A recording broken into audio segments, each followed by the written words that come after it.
Welcome to the podcast that's dedicated to helping business owners prepare your business for exit so you can maximize the valuation and then exit on your own terms.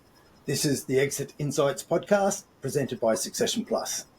I'm Daryl Bates-Brownsword, and today we're doing something a little bit different, but kind of the same. I've got Kevin with me again today to talk about one of the documents that we've been sharing recently. A lot of you have already downloaded this document and gone through this document, but we often get questions. It's called the 15 Tips to Maximize and Extract the Value of Your Business. Hey, thanks for joining me on the podcast today, Kevin. Hi, Daryl. It'll be quite interesting. I've given a bit of thought to this one already, so I think we're going to have a good session.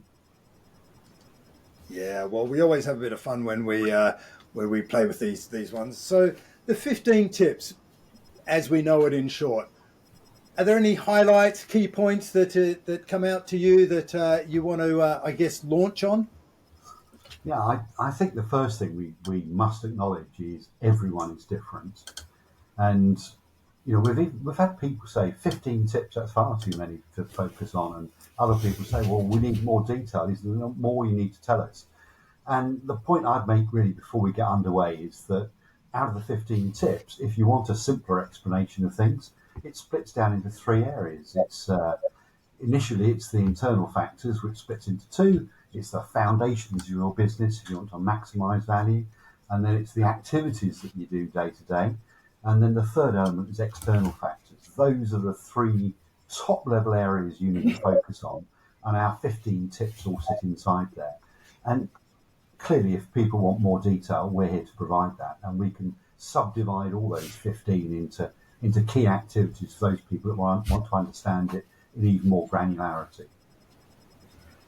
Yeah, that's the important point. These are the 15 tips, and they've just been pulled together from experience of us and the wider Succession Plus team of just working for years with hundreds of clients in preparing them for exit and just recognizing all of the things that I guess can go wrong or haven't been prepared for or planned for, that put a dent in deals and stop deals from proceeding or have an impact on the valuation. And one of the things we really like doing is keeping things simple. So yeah, I like what you've said there. It's kind of the internal factors, and the internal factors are the things that we can have most control over. They're the things that are really within our control and we can influence and make a big difference to. The external factors, we can guide them so much, a certain amount, and the external things are things that are on the whole outside of our control, but we can influence somewhat. And then, as you say, I like the extra breakdown of foundational. What did you mean when you said foundational, Kevin? What are you thinking about there? This really is highlighted, I guess, if we were to talk about the structures model we normally use. Which we could cover in another episode. But the point here is that as a business, most people are wrapped up in the day-to-day activity of running a business. And of course that's important because that's what delivers the revenue and looks after customers.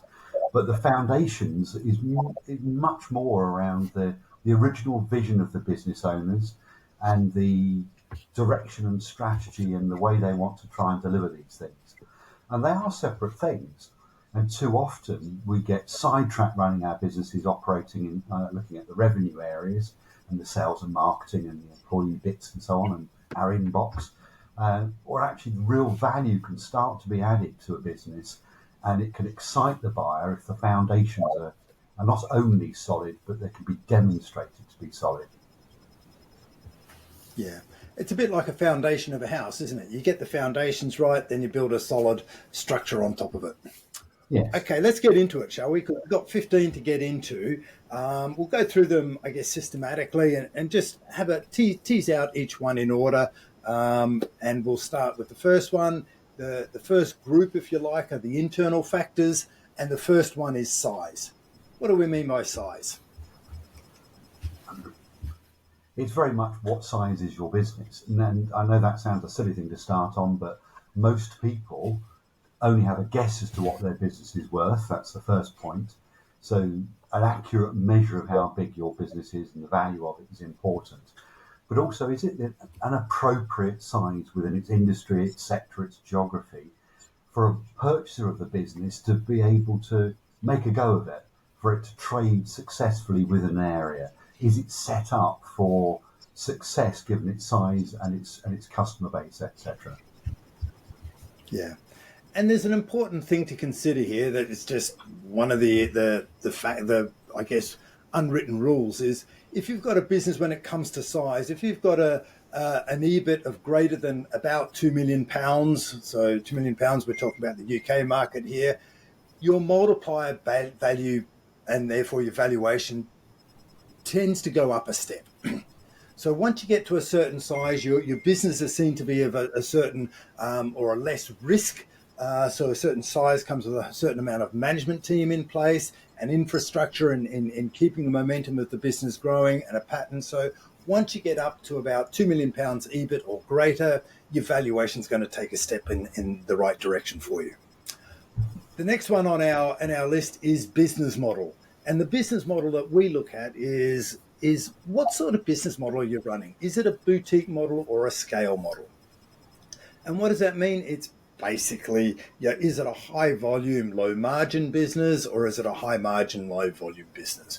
And then once you've figured out what your, let's call it your factory looks like, everything about your business needs to support that business model. Too many businesses we meet and that are out there in the marketplace are not really sure. They haven't made a clear decision around each one of these because naturally entrepreneurs are trying to do everything for everyone. And so they're sending a mixed message to the market. They're trying to help everyone. Every client's a good client, and therefore they're not getting the gains that they should be getting with their business model. Anything to add to that one, Kevin? No, you summed that up perfectly. It's a very important area, and let's move on and let's get all 15 of these out. Okay, the next one's revenue.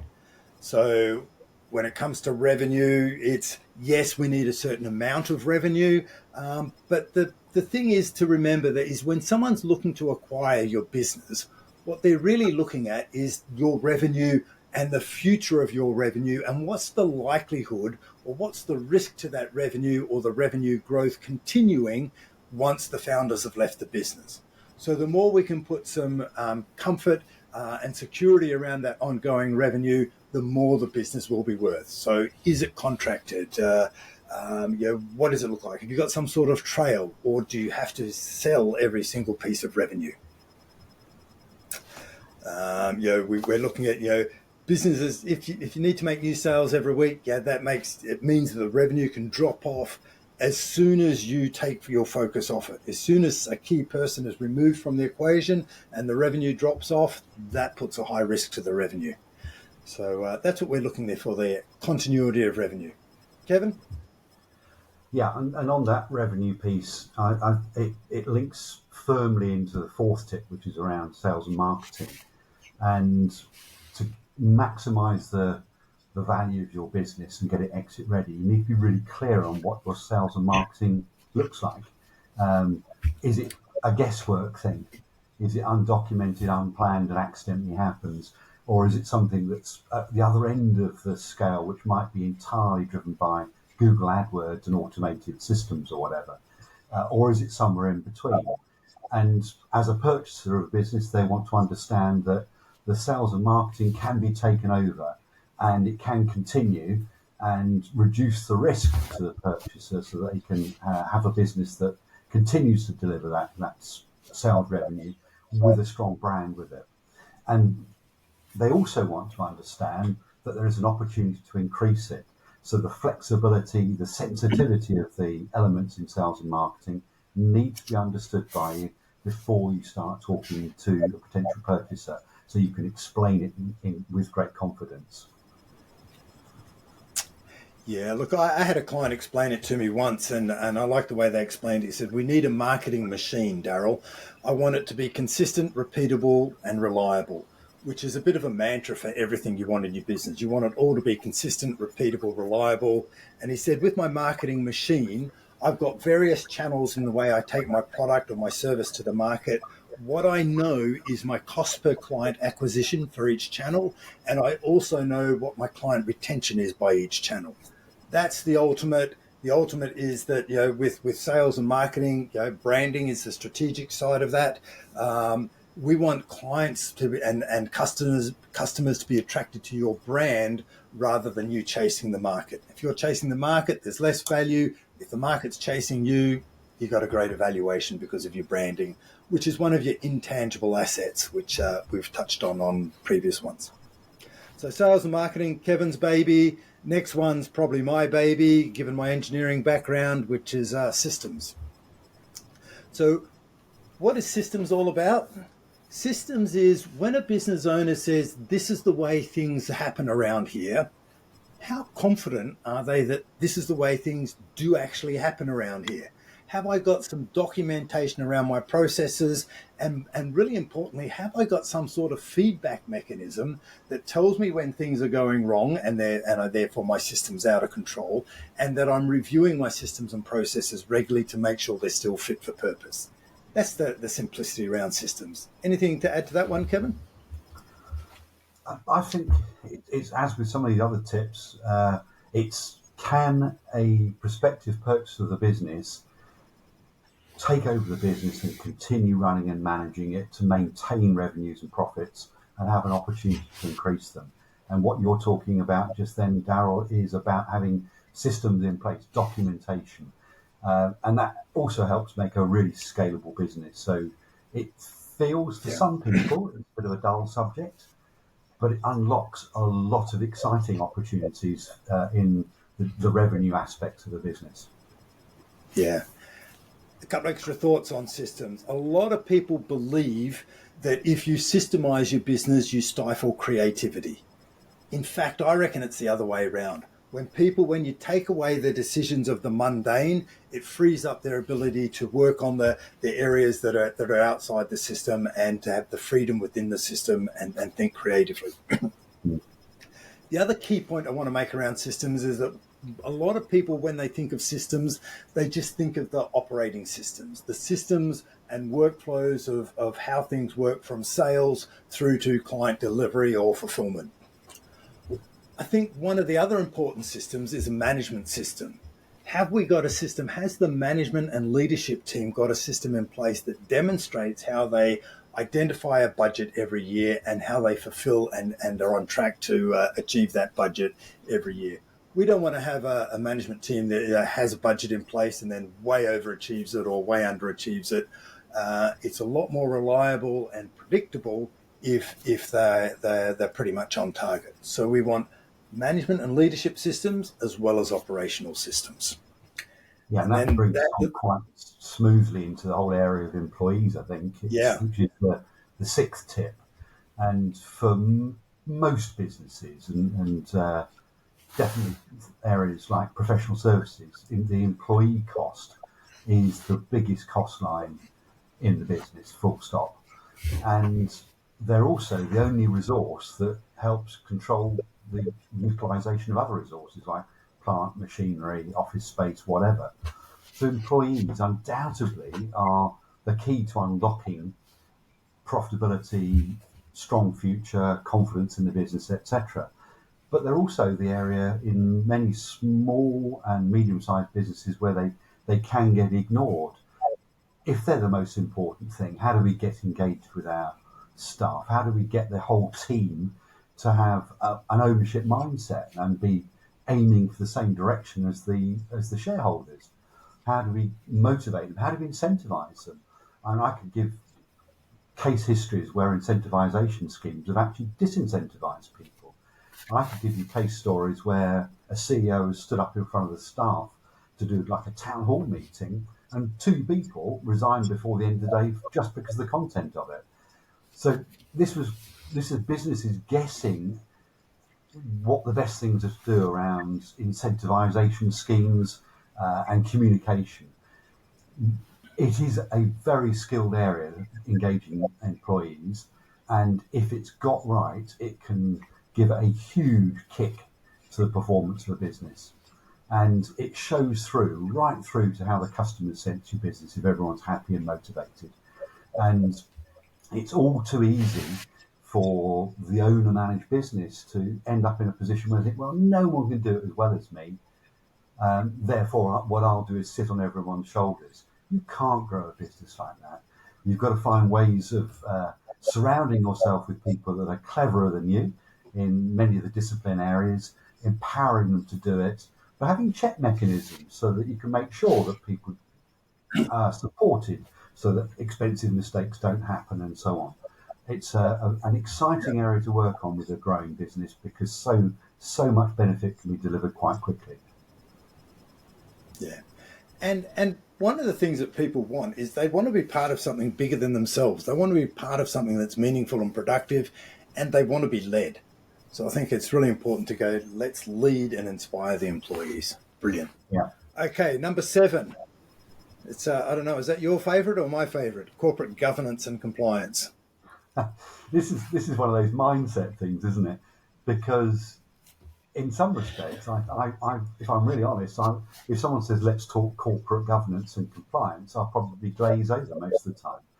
But it's quite interesting, isn't it? Because when you start talking about things like how the business is constituted, what would happen if a key person was to leave, so how we set up on running the business, the constitution of the business, and so forth, it actually starts to become a little bit of intellectual exercise that can give you a big clue as to what things you need to do to grow and maximise value of the business.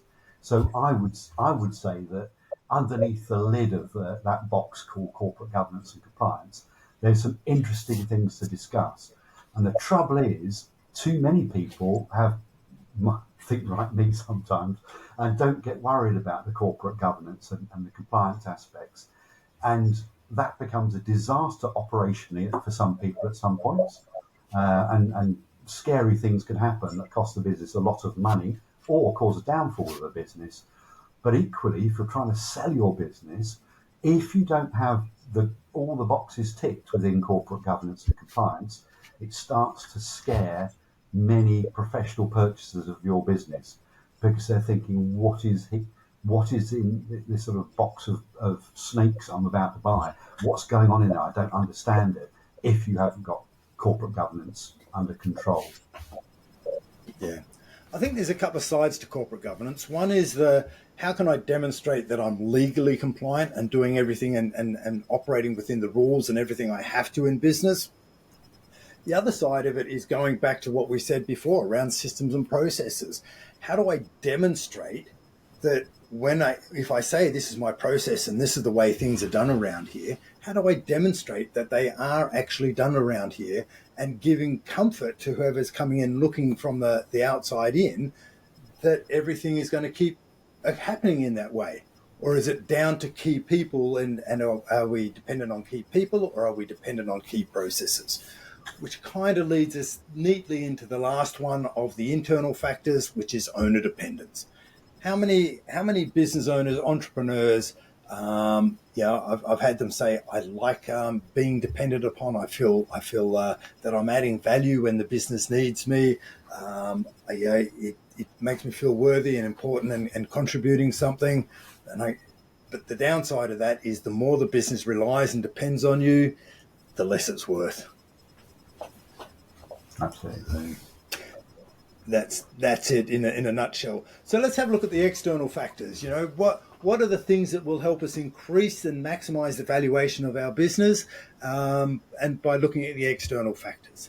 So the first one is, how do we make our business attractive to a strategic buyer? Now, strategic buyer is language that's used a lot in the M&A and exit planning world, Kevin, but what does it mean when we talk about a strategic buyer? What does that mean in layman's terms to someone who's only just starting to think about this? It's worth having a baseline on this that says what's my business worth as a trade sale to someone that wants to carry on doing what we're doing. And let's imagine that business has a calculated value that we might demonstrate through one of our business insights reports that makes it worth £1 million, let's say, for the sake of this conversation. A strategic buyer is a different type of buyer. It's a buyer that has an ability to buy your business, and for them it has a strategic benefit that makes it worth possibly £2 million or £5 million. let's imagine if we make tungsten bodied watches, and we've got a supplier that is the only supplier that can make the right type of tungsten bracelets for that watch. That watch bracelet company is worth a lot to the person that's making the watch. And I always describe it as being the buyer's bonus. The fact that suddenly the business that's worth $1 million is worth 3, 4, 5 million to the purchaser is, unless you act properly, is really the bonus that the buyer gets. They pay $1 million and get something that's worth to them 4 or 5 million. And what we need to help vendors of their businesses do is to find the strategic buyer and demonstrate the value to them so they can move above that £1 million mark. If you don't demonstrate it, you'll never get it. Yeah, you've got to be on the front foot and let them know that you know the strategic value to them. Otherwise, it's gold bars in the attic, as Andrew Sherman said on a couple of episodes ago. For me, the thing about strategic buyers is that if I'm doing a trade sale, that means a competitor is going to buy my business.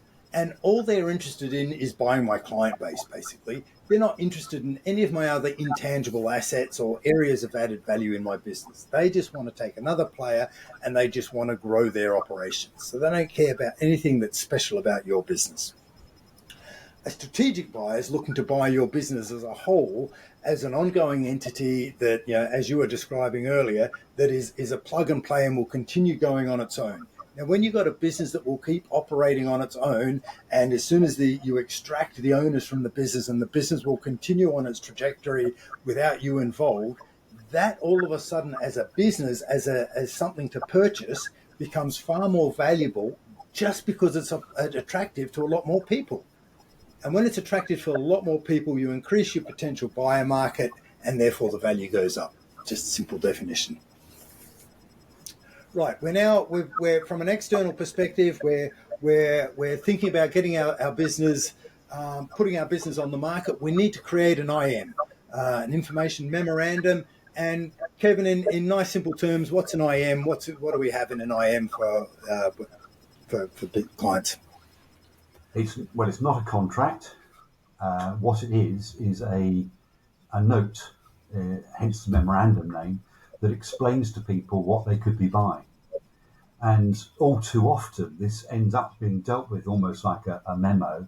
And I've seen information memorandums on one page of A4 paper. I've seen businesses described as being a different category than they normally are, and the key benefits of the business to a potential buyer not even being covered.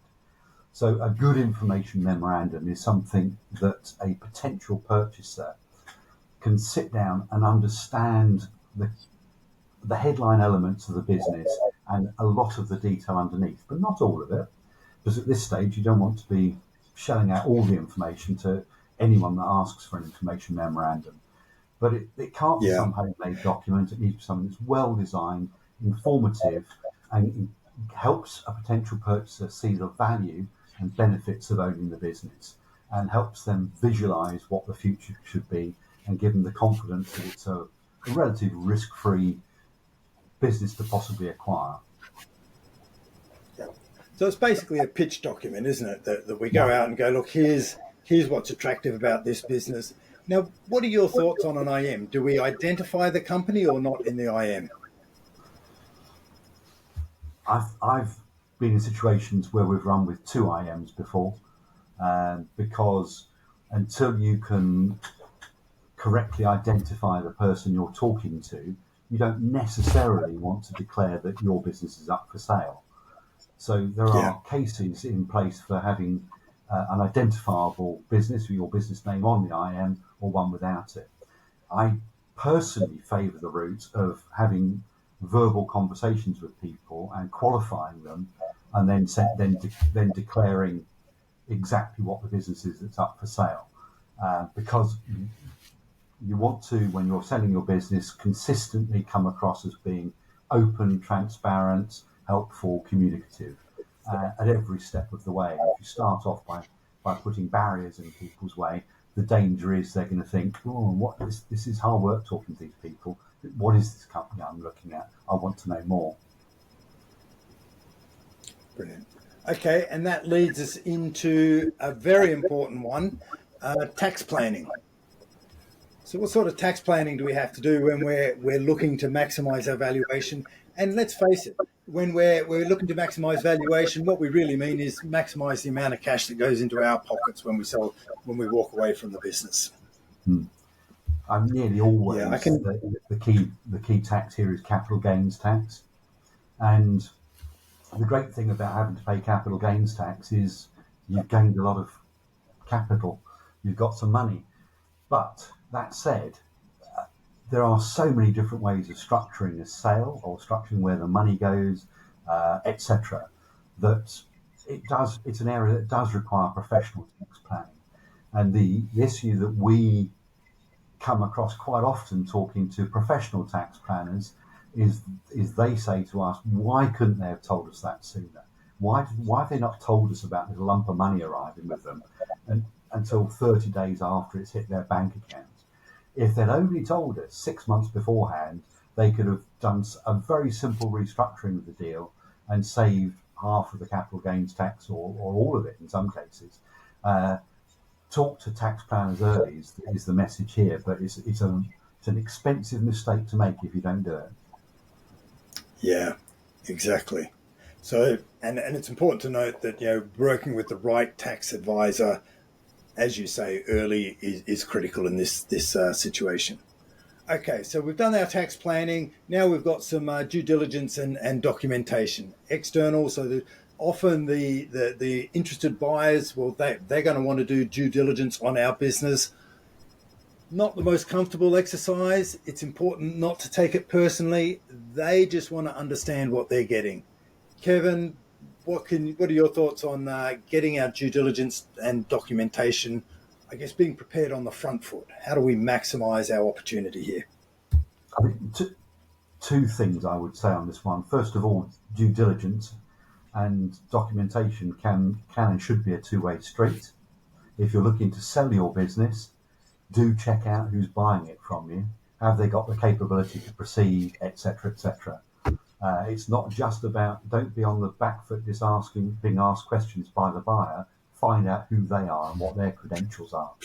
But the due diligence we're talking about in the 15 tips is the due diligence the purchaser would make. And our approach here, and we recommend people set up what we call a green room, which is, some people might call it a deal room or a documentation vault or whatever. We call it a green room because it's the place everyone goes to have a chat with each other before they go on stage for the main show on the television program or whatever. So this is the area where everyone should be able to go and feel really comfortable. It's usually an electronic documentation file sharing system. And what we want to do with our clients that are looking to exit their business is set up the due diligence and documentation room, the green room, in such a way that any question a sensible buyer might ask, we've got the answer there already. Every time you say you're asked a question about your business that you're trying to sell, and you go, oh, I don't know about that, that's another 2% off the price, 3% off the price, 5% off the price, whatever it might be. Because the buyer's going, why don't they know that? So that's an important number. Those are important facts. The contracts with clients, contracts with staff, the last 5 years of business history, the valuation of properties and assets and stock. They just want to know these things. And if you can't answer them, it's a badly run business. And that's what the buyer's going to be thinking. So if you can answer all those questions, go bang, answer, bang, answer, bang, answer, you end up in a situation where you can support the price you want for your business rather than have the purchaser chip away at it. Yeah, make sure you can substantiate any claim you make about your business with the prepared documentation. Anticipate what questions you would want to ask before you depart with that amount of cash and money in investing in a business, and make sure you got the answers in advance. Because nothing will kill a deal like losing momentum. And as you say, if every time they ask for information, you go, just a sec, I'll go get that for you, it slows things down and they lose confidence. Right. So we're on the home straight. We're into negotiation. Thoughts. So with negotiation, I think the biggest tip I can share is don't negotiate yourself. Whatever it's get someone who's experienced, get the right team on board, and get them to handle the negotiation on your behalf because they're not emotionally attached. Kevin? Yeah, I mean, that is good advice. The whole area of negotiation is really interesting. A lot of people shy away from it. It feels an uncomfortable area for some people. I asked a chap who owns a business last week a question about his business, and this was over dinner, and I said to him, so what do you think your business is worth? And he said, well, I don't know. And I said, well, you must have a sense of what you think your business is worth. And he did have a sense, but he refused to say. And in the end, I thought, what's going on here? There is something wrong here. And it transpired after a conversation subsequently that, yes, there are some skeletons in the cupboard. But negotiation, you've got to start off with a very clear picture of what you're trying to achieve. Now, if you're doing it through a third party, if you're asking someone else to negotiate on your behalf, you've got to furnish them with all that information to make them confident about it as well.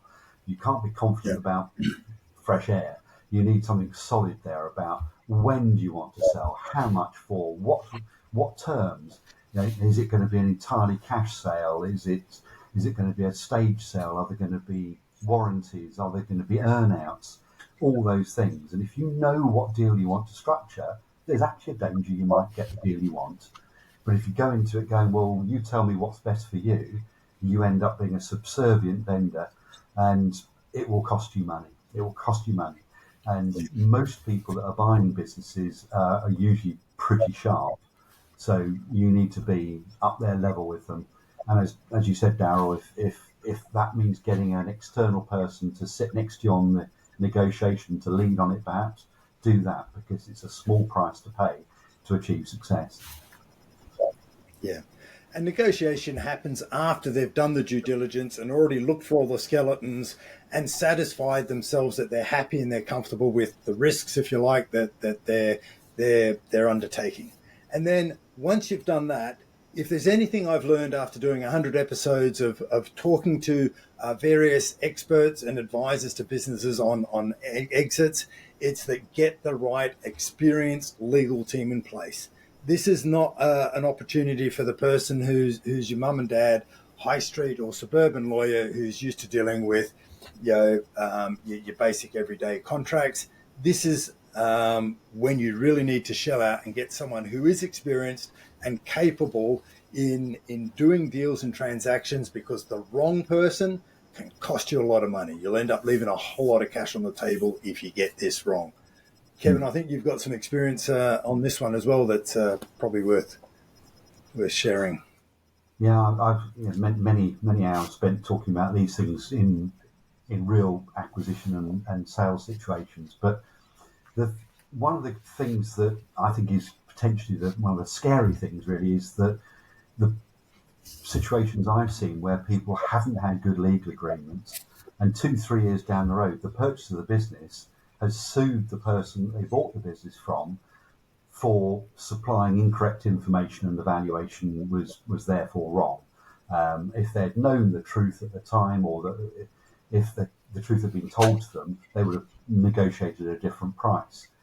That's a horrid situation to be in when you've effectively out of your business for a couple of years, and then that buyer's lawyers start coming for you for half the money that you've already received. You can avoid that. You can put warranties and guarantees into contracts, which you normally are required to do by the purchaser, but there are ways of dealing with them that protects you from the outcomes. You can even insure a warranty in a sales document. So it's about, again, getting the right advice. And I would say if you know you're going to sell, you know you're going to have to talk to a lawyer to structure it. Talk to them before you've got to the negotiation stage. So you've got the basic framework for how you want to negotiate the deal that's been run past your lawyer in the first place. And this is yet another area where the advisors to you, if they can be brought into the conversation earlier, you're much better equipped to sound confident and professionally conclude the whole transaction without letting the purchaser of the business kind of overrun the game and take control of it from you. Yeah. And this, I think we can wrap this up nicely with our 15th tip, which sort of pulls together all of the external tips together, and it says, get the right corporate advisors. There'll be more than one, but you'll need a number of advisors to work with you on getting your business over the line, taking it to market, especially if, well, for those who are only ever going to sell one business, you're only going to do it once. This is not the time to start learning new skills. You're going to do it once. You get one crack at doing it right. Get the right people on board. It will cost a lot of money, but it will save you even more. And so let's wrap it up with the right corporate advisors and make sure it's a safe pair of hands. And look, just what you were discussing there before, like they will advise you on the sort of what warranties to give, what surprises, warranty insurance, as you suggested, and so many other things to protect you in this deal, which really needs to be the pinnacle of your career. Kevin, what can you add to that one? You said just about everything there. I think the thing I would add to what you said is that corporate advisor on a sale of a business that's revenues into the millions, it's not one person.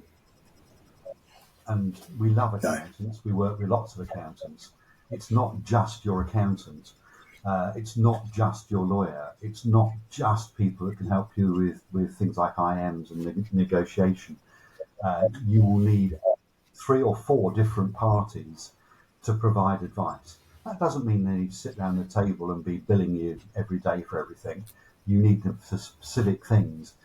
We spend a lot of our time leading people to the right advisors and making sure that they only work with them for the right amount of time to achieve the right results. Manage it well. It's exceptional value having great corporate advisors around you.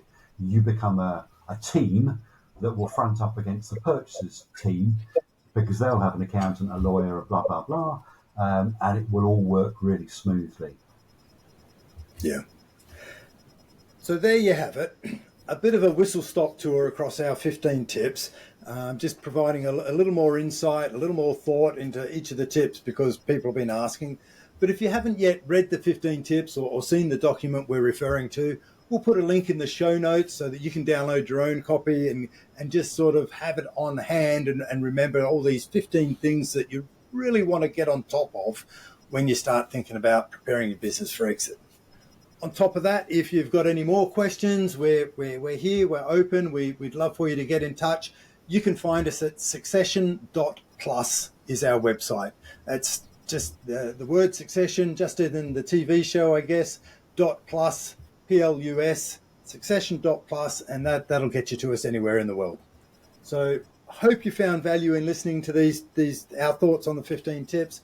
Kevin, thanks for sharing your insights. Any final comments from you today? Definitely, if you haven't downloaded the document, the 15 tips, download it. As I said right at the very beginning, everyone's different. Some people want these things simplified and take it at top level. Some people want in-depth understanding of it. Our modus operandi is talking to people, answering their questions. So give us a shout if you want us to expand on any of the things we've been talking about today. Get it right, and a business sale can be a fun exercise. Don't listen to the 15 tips and ignore them all. It will cost you money and can be a painful exercise. So we look forward to having conversations with lots of people on these very points over the coming weeks. Excellent. Thanks, Kevin. Thank you.